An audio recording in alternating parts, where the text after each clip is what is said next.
Bom, Euclides Nicolau Kliman foi, né, um dos principais políticos da cidade de Santa Cruz do Sul, principalmente na década de 40 e 50, por ser um nome bastante famoso. Filho de empresários aqui do setor do fumo, se tornou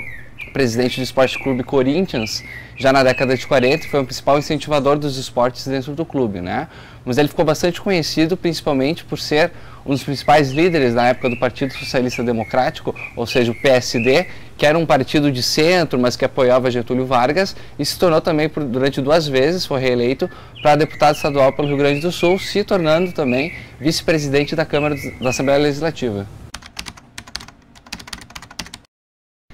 A principal questão envolvendo Euclides Kliman aqui em Santa Cruz do Sul foi a tragédia, né, que tomou proporções nacionais, estaduais, por causa da sua mulher. A sua mulher, Margit, foi assassinada em 1962 em Porto Alegre, em circunstâncias até hoje não muito bem esclarecidas, e o nome de Euclides Kliman, então, foi envolvido no crime como o suposto assassino, ou pelo menos o mandante deste crime. E o interessante é perceber que esse crime aconteceu bem no dia do aniversário do casamento.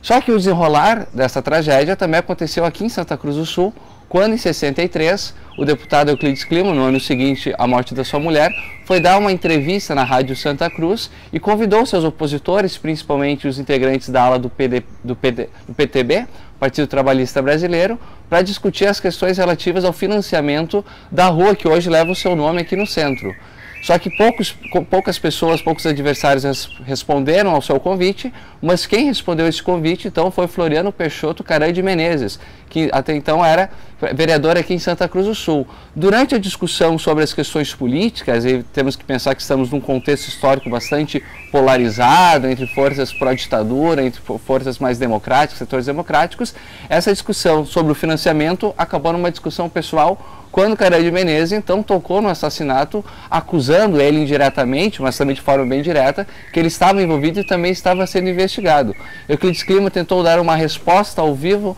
só que então Caram de Menezes estava armado no estúdio e acabou dando um tiro que acertou a mão e depois o pulmão. E ele acabou morrendo.